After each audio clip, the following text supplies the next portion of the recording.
Bom dia, hoje é 2 de fevereiro de 2024 e voltamos para mais um Oriz Podcast Macro. Na semana passada estávamos ambos aqui de viagem, aqui ao meu lado, voltando de férias, Marcos Demarque, e eu sou Carlos Caval. Bom, vínhamos comentando ao longo do mês de janeiro a importância das reuniões de política monetária que teríamos ao final do mês, né? E passamos um bom período aí em que os mercados foram muito mais se apoiando em depoimentos, né, no cenário internacional, nos Estados Unidos, de membros do Federal Reserve sobre a política monetária prospectiva. E nesse contexto, né, a reunião mais aguardada era a reunião do Federal Reserve. Tivemos também essa semana a reunião do nosso Copom, né? E uma semana também bastante intensa em termos de indicadores econômicos, né? E em particular hoje pela manhã o payroll. Então finalmente tivemos a tão esperada semana final do mês de janeiro, reunião de política monetária, enfim. E Márcio, vamos começar fazendo um pouco um balanço aí do que veio de informação adicional nos Estados Unidos, e depois a gente fala um pouco também aí Copom e outras variáveis aí, crescimento econômico, enfim, aqui no Brasil também. Claro, Caval, acho que, como você disse, né, uma semana foi bem cheia, né, principalmente porque você teve aquilo que são considerados os dois principais eventos, né, no mês, né, bastante junto um do outro, né, a reunião do Banco Central americano na quarta e hoje os dados do mercado de trabalho americano, trouxeram coisas bem interessantes, né. Acho que vale a pena começar até de trás para frente, né, porque os dados hoje do mercado de trabalho americano, referentes ao mês de janeiro, né, trouxeram aí números espetaculares, né, mostrando que a economia americana começa o mês de maneira muito aquecida, né, especificamente aqui no caso do mercado de trabalho, mas não só, né, depois até comento um pouquinho mais. Foram 353 mil vagas abertas no mês de janeiro na economia americana, né, o mercado tinha um consenso aí de metade disso, então foi quase o dobro do esperado. A média móvel de 3 meses, né, que é para tentar suavizar um pouco os dados no mês a mês, acelerou ali de alguma coisa perto de 200 mil para 289 mil, né, então uma aceleração importante. Bem forte. Muito forte, né, então olhando mais suavizada, a série histórica mostra uma aceleração. A taxa de desemprego ficou estável em 3,7%, mas, né, talvez o grande destaque, obviamente as vagas criadas chamaram a atenção, mas os salários cresceram o dobro do esperado também no mês de janeiro. O esperado era uma alta mensal de 0,3%, veio 0,6% de alta mensal. E isso leva, né, eu gosto de olhar muito a taxa dos últimos 3 meses, né, a variação dos últimos 3 meses e analisar o número. Levou o salário, né, a subir 5,1% nesses últimos 3 meses. Só lembrando que em outubro a gente tinha alcançado um número mais perto de 3,5%. Então os salários reaceleraram no final do ano passado e nesse começo do ano. Obviamente trazendo mais desafios para a política monetária, né, o que vai ser daqui em diante. Né? E na verdade, né, acho que o que acaba acontecendo que vai ser, traz a gente para um quebra-cabeça que acho que ninguém tem uma resposta muito clara, né? Algumas hipóteses, né? Sobre por que a gente está passando por um momento de mercado de trabalho muito robusto, né? Aceleração de emprego e os dados de inflação super benignos. Então acho que esse quebra-cabeça é que as pessoas, cada uma à sua maneira, está tentando responder nesse momento. A gente sabe que antes da pandemia, né, um gráfico até que você, Marcos, sempre elaborou, né, e até atualizou recentemente, tinha uma correlação, né, forte, normal entre o mercado de trabalho mais apertado, menos apertado e os salários, mas o que havia sido, de certa forma, né, perdido era a correlação entre salários e inflação. Né? A pandemia restabeleceu, né, essa relação, né? Quer dizer, tivemos aí uma pressão salarial forte durante a pandemia e isso se traduziu, né, em aumento de preços, né?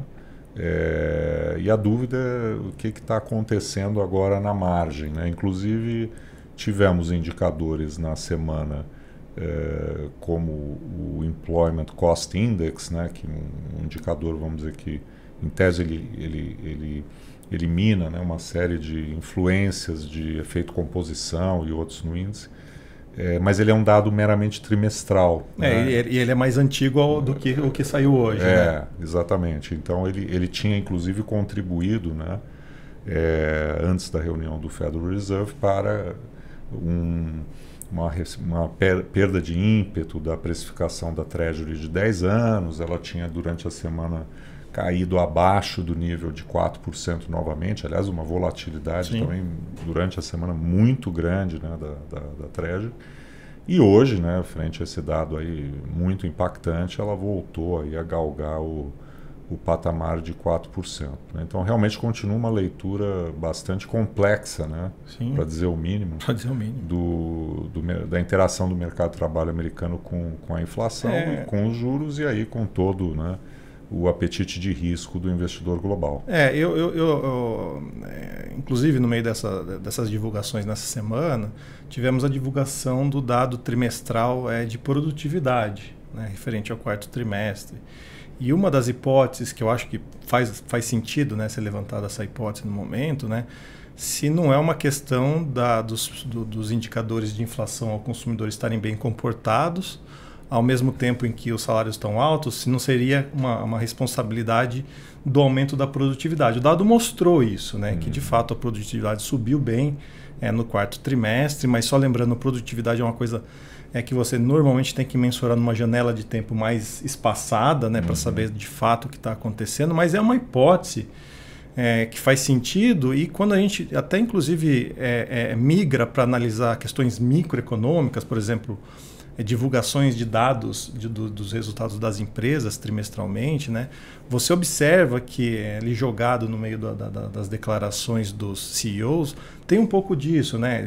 As empresas conseguem ainda manter uma margem de lucros razoável, mesmo com os juros onde estão, conseguem eliminar alguns postos de trabalho e entregar uma produção mais alta, né? Então, que é a própria definição de aumento de produtividade. Então, acho que um pouco desse quebra-cabeça de inflação baixa e salário alto é respondido por isso, mas não só. Acho que você tem uma questão também ali da composição da inflação americana, que a gente tem destacado também aqui, que a gente teve uma desaceleração muito rápida e forte de preços de bens, né? Depois que tudo se normalizou no mundo em termos de cadeia produtiva, preços de commodities, petróleo e tal. Mas quando a gente olha serviços, ainda você tem os serviços rodando num patamar acima do que era antes da pandemia, né? E aí serviços, obviamente, preços de serviços são mais sensíveis à variação de salário, ainda faz algum sentido. Mas acho que tem um grande quebra-cabeça, inclusive, né? O próprio Fed, na reunião de quarta-feira, né, já entrando nesse outro tópico, né, da nossa discussão aqui, o Fed deixou bastante claro, não cortou juros, né, manteve os juros conforme todo mundo esperava, né, mas acho que o grande destaque foi ele ter sinalizado nominalmente que dificilmente o Fed tem confiança suficiente, né, de que a inflação vai convergir para a meta até março, para que ele inicie o ciclo de corte até a reunião que vai ser nesse mesmo mês, né. Então, ele descartando a reunião de março, o mercado migrou, né, para o cenário de maior convicção de início de ciclo de cortes lá para maio. Mas mesmo assim, Caval, o que eu acho interessante é que você disse a volatilidade da Treasury, né, na semana. A gente começou a semana com a Treasury de 10 anos em 4%. Teve uma volatilidade, obviamente, influenciada pelo Fed, mas também por questões relacionadas a mais uma quebra de um banco, né, de problemas bancários específicos numa certa região do país lá, puxou mais a Treasury para baixo, e a gente termina a semana com um dado muito forte de atividade e a Treasury está em 4%. 4%. Então começou a semana em 4%, está terminando em 4%, e mesmo que o mercado tenha revisado a probabilidade de corte de juros para março, para maio para menos, né, menor probabilidade, O que a gente tem é que, pro final do ano, o mercado ainda precifica um Fed Fund, né, uma taxa básica de juros, ainda em 4%. Né? Seriam seis cortes. Exatamente, né? é 5 cortes e meio, alguma coisa perto disso. Né? Então o mercado, no meio desse turbilhão de divulgações e acontecimentos essa semana, ainda, né, manteve mais ou menos o que ele imaginava que iria acontecer e que estava precificado na segunda-feira. Uhum. Então, nesse sentido, né, fica mais distante, né, ainda mais distante, aquilo que já havia sido precificado uma semana atrás, que é a ideia de um corte em março, né, cuja perspectiva, né, ao final do ano passado havia, né, criado um ambiente muito favorável a ativos de risco, né, incluindo os países emergentes. Então a gente acabou tendo aí um mês de janeiro negativo para a Bolsa Brasileira, aí uma queda em torno de 5%, e o real também se desvalorizando em torno de 2% no início desse ano, contrariamente aí a expectativas aí mais otimistas com relação à performance dos ativos brasileiros, seja, né, até pelo próprio ambiente global que a gente vivia ao final do ano passado, talvez com um certo exagero, né, naquele momento com relação às expectativas aí de corte de juros nos Estados Unidos, mas também por mérito nosso, né, por estarmos aí já, né, de certa forma, mais avançados aí num ciclo de corte de taxa de juros, né, e também com uma performance muito favorável das contas externas, né? Então acho que a gente podia também nesse contexto falar um pouco aqui do nosso Copom Brasil, inclusive aí notícias aí no campo da política fiscal, né, que tem sido sempre o foco aí de preocupação dos mercados. No caso do Copom não teve exatamente novidade. Eu acho que eu vou até pegar, roubar aí a expressão usada pela XP, né, no comentário que eles fizeram, né, foi um copy and paste, né, um copia e cola, né, do comunicado anterior. Foi bem isso mesmo. Se você pegar ali, foram pouquíssimas alterações no que o Copom trouxe. Talvez a parte mais interessante ali é o uso da frase, né, a expressão de que próximas reuniões, né, no sentido de manter o ritmo de cortar 50 pontos base por reunião, né, mas ele disse próximas reuniões, garantindo, entre aspas, meio que mais 2 reuniões no mínimo de cortes de 50 pontos base, então o ritmo vai ser mantido aí pelo menos aí por mais 2 reuniões. Mas acho, né, que Caval, o Brasil, a gente teve boas informações econômicas, mas o que a gente continua vendo, né, uma grande lupa, né, no fiscal. E nesse sentido, eu queria até te perguntar, a gente lá para o meio de janeiro, um pouco antes, primeira, segunda semana de janeiro, né, muitas notícias negativas com relação ao fiscal no noticiário, especialmente depois que foi lançada a proposta de política industrial do governo, né? Mas o fato é que quando a gente olha para os especialistas, quem que se debruça de verdade nos números, né, parece que caiu um pouco a temperatura com relação a essas preocupações, né?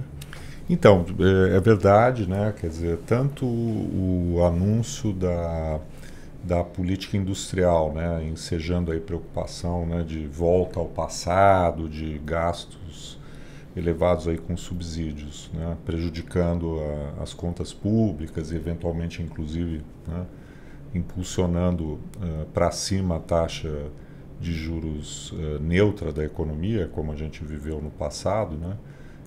Tanto isso como também, né, o governo ter sofrido a rejeição pelo Congresso da MP da reoneração de folha. Isso jogou ali uma certa, vamos dizer, uma nuvem cinzenta com relação ao cenário fiscal. Mas há também motivos para a gente ficar um pouco menos pessimista. Acho que usar a palavra otimismo nesse contexto ainda é exagerado, né?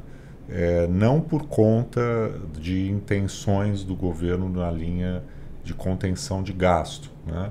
O governo continua defendendo a tese, né, que vai agora passar pelo crivo do Tribunal de Contas da União, de que ele pode fazer um contingenciamento ali limitado, né?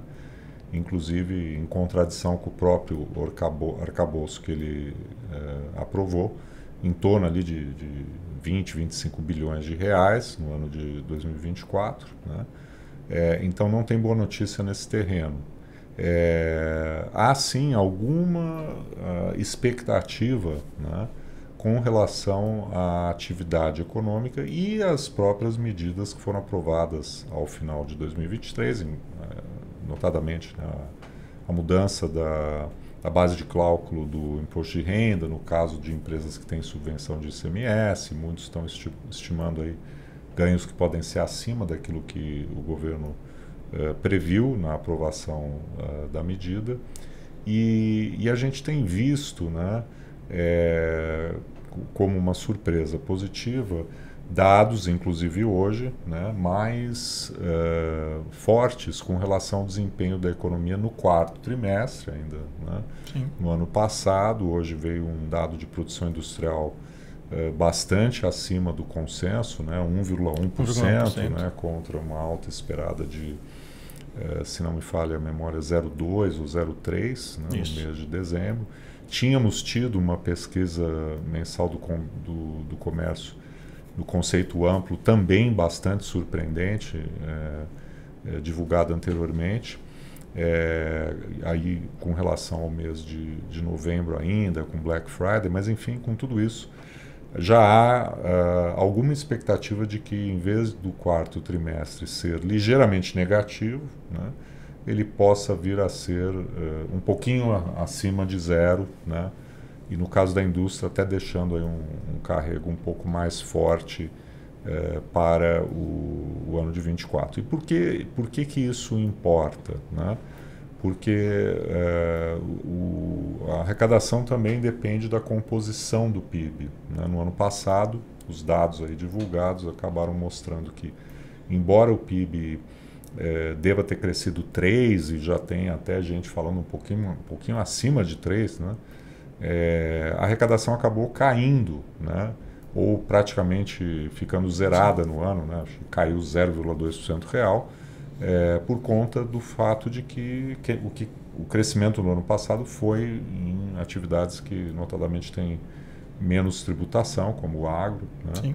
E esse ano acho que pode vir a se concentrar, mesmo com um crescimento que não é esperado em 3%, em segmentos como aumento de consumo de duráveis, indústria, enfim, que são mais tributados, né? Se somarmos a isso o fato de que vai haver algum ganho de arrecadação, o que podemos ter é que o consenso Focus, que ainda é um déficit primário de 0,8% do PIB, se mova na direção de um número, vamos dizer, mais perto de 0,5%. Muitas casas estão nessa linha, né? E isso pode facilitar o processo de revisão da meta, em primeiro lugar, adiando essa decisão para um momento mais à frente. Muitos acham que não necessariamente isso ocorra já em março, pode ser que ocorra mais para frente, o mês de maio, enfim, na medida em que o governo teria mais tempo para avaliar o comportamento da arrecadação no primeiro trimestre do ano, né? E calibrar melhor, se for o caso de mudar a meta, como parece que vai ser, o tamanho da mudança que ele vai fazer, né? Então, se alguns meses atrás, né, se imaginava que o déficit primário nesse ano seria um número mais perto de 1%, de repente a gente pode estar caminhando, né, uma coisa mais parecida com 0,5%, que seria, né, dado, né, o problema fiscal que a gente tem, alguma melhora, mesmo que marginal e concentrada na receita, né? E eu diria que o próprio Copom, né, na medida em que a gente tem lá tanta incerteza com relação ao que está acontecendo nos Estados Unidos, né, quanto ao rumo da política monetária, o Copom estar podendo, né, mais uma vez, cortar 0,5% a Selic, sinalizar que isso vai ocorrer nas próximas reuniões, né, acho que dá um contexto, vamos dizer, de solidez, né, aqui da economia brasileira por conta, né, da trajetória aí, cadente da inflação, que também tem por trás uma variável que tem nos ajudado bastante, né? Apesar, eu citei aqui o dólar, né, subindo aí cerca de 2% esse ano, mas continuamos a ver dados muito positivos de balança comercial e de fluxo cambial, né? A balança comercial, que a gente tem os dados semanais até a terceira semana de janeiro, mostrando aí que o mês começou bem mais forte que nos últimos 2 anos. O fluxo comercial, né, seja o fluxo cambial, na verdade, seja por conta do comércio internacional ou por conta do financeiro, tem mostrado, né, uma robustez bastante grande, né, e a gente sabe que normalmente, né, pegando uma sazonalidade dos últimos anos, o primeiro trimestre é bem favorável em termos de fluxo, então acho que isso deve ajudar, né, nesse sentido. Só o que eu colocaria, Caval, é que nós tivemos aí uma divulgação do IPCA 15 de janeiro e até mesmo o fechado de dezembro, né, que já tinha sido divulgado há mais tempo, que não foram totalmente favoráveis, né? Haveram algumas pressões ali em serviços que a gente não, até então serviços subjacentes, serviços subjacentes, né, que a gente não estava vendo até então, né? Então, não que isso vai impedir o Banco Central de continuar a cortar os juros, né? Mas acho que é algo que tem que ser acompanhado de perto, porque não está mais óbvia, né, essa desaceleração forte da inflação que a gente já viu ao longo de 2023. Né? A gente viu muita desinflação acontecendo em cima de preços de bens, assim como na maior parte do mundo. Né? E a partir de agora, acho que tem tudo, os ganhos serão bem mais comedidos. E isso pode fazer diferença não só aqui, né, como lá fora também, né, com esses dados de salários e desemprego super baixo ainda de maneira geral. Eu acho que a gente entra num outro momento de política monetária, né, é um ajuste fino da análise, né, do que a gente pode esperar prospectivamente. Acho que isso vai ser importante ao longo do ano. Eu acho que tem aí, inclusive, muitos colegas, né, no mercado defendendo aí uma possibilidade da Selic a 8,5, 8, nós estamos aí já há muito tempo com a visão do 9, né? E isso certamente é um ponto aí de preocupação, até porque dentro do BC a gente sabe que tem essa visão, né? O diretor Diogo Guilhem, né, tem sempre se mostrado preocupado com essa resiliência da inflação de serviços, né? Não dá para a gente descartar, né, uma Selic ainda mais baixa do que o 9%, né? Mas aí a gente também tem que lembrar os outros vetores aí que estão atuando, né? Seja o que está acontecendo lá fora, né? O Fed, enfim, e também aqui dentro o lado fiscal, que pode ser que caminhe aí numa direção um pouco mais, como eu disse antes, que não é mais otimista, mas é menos pessimista.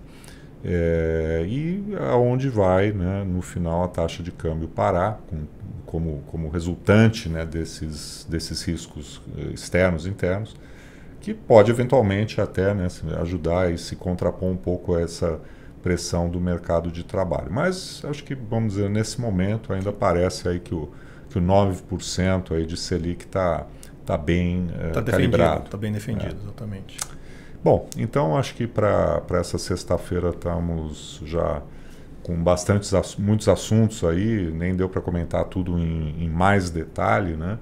Mas ao longo da semana que vem a gente volta, né, com mais um Oriz Podcast Macro. Vamos também poder falar com o Felipe Monteiro lá em Miami, né? Muita coisa acontecendo lá nos Estados Unidos também, e agradecemos mais uma vez aí a todas e todos que estão nos ouvindo aí hoje. Um bom fim de semana. Um bom final de semana a todos.